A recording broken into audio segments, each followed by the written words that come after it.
Hello everyone, my name is Cassidy Page and this is my Leading the Reading presentation on Getting to Yes by Roger Fisher, William Ury, and Bruce Patton.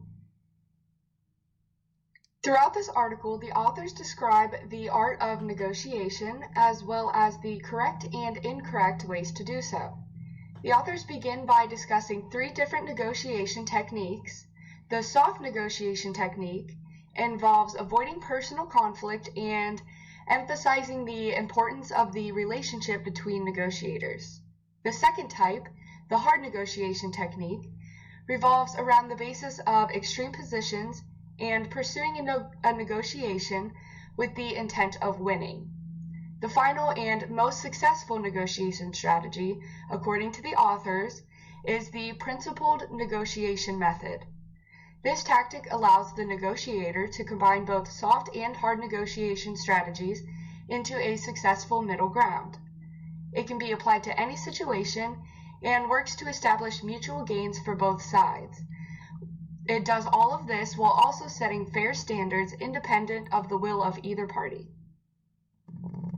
I found that there were really two main points that the authors presented throughout the article. The first main point is that the hard and soft negotiation techniques are often unsuccessful due to their extreme sides. First, these methods often lead to arguing over positions, which produces unwise agreements. And the authors suggest that the more a negotiator holds on to their position, the more their ego becomes attached to it. So this makes the final agreement less likely to reflect the party's original interest and can leave one or all parties unsatisfied with the outcome. Second, arguing over positions is simply inefficient. It does not do anything but prolong a settlement, and parties often take these extreme positions and hold them by deceiving the other party, and that only makes small movements in progress. So this will simply increase the time and cost of reaching an agreement, and it is possible that a negotiation will not take place at all. So continuing from the other slide, the author's third argument is that positions like this endanger an ongoing relationship. When each side is solely focused on getting what they want or changing the position of the other side, there is a huge risk for the relationship to be damaged. These harsh arguments can often lead to anger and resentment, which in turn causes the underlying issues to go unaddressed. Finally, being nice is not always the best answer. Being overly generous with another party often causes manipulation and vulnerability. Other parties may see your kindness as weakness and use it to get the upper hand. Simply agreeing with what the other party wants can leave you unsatisfied and produce an unfair agreement for one or even both sides.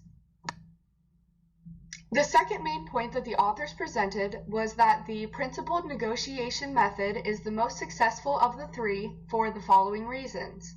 The first point they make is that the principled strategy separates the people from the problem. Emotions can easily become intertwined in decision-making. This method allows for both parties to resist taking positions and work together to fight the problem. Second, it encourages people to focus on interests rather than positions. This rule helps negotiators to focus on the underlying issues and fairness of all parties involved in the matter.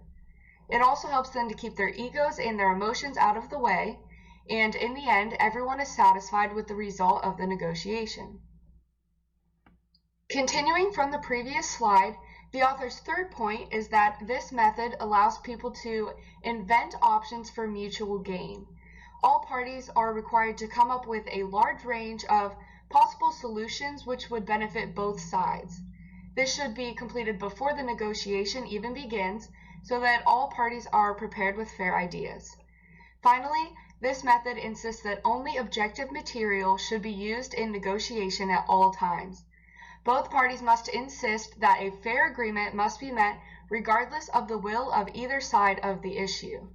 Therefore, any part of the argument that is decided upon must be fair and beneficial to everyone involved. All these points made by the authors suggest that the principled strategy works to ensure that a negotiation is fair, quick, and satisfying for everyone involved.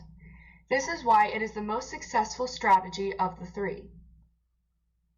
To end this presentation, I would like to leave the class with the following discussion questions. For number 1, why do you think that many people continue to utilize a soft or hard negotiation strategy over the principled strategy, which has proven to be more successful? Second, do you think that having a third or uninvolved party act as a mediator during negotiations would influence the way parties follow guidelines and come to an agreement? If so, how? And finally, if you would like to have a discussion on any of these questions, or if you have any other comments or questions for me, I encourage you to post them to the discussion board below.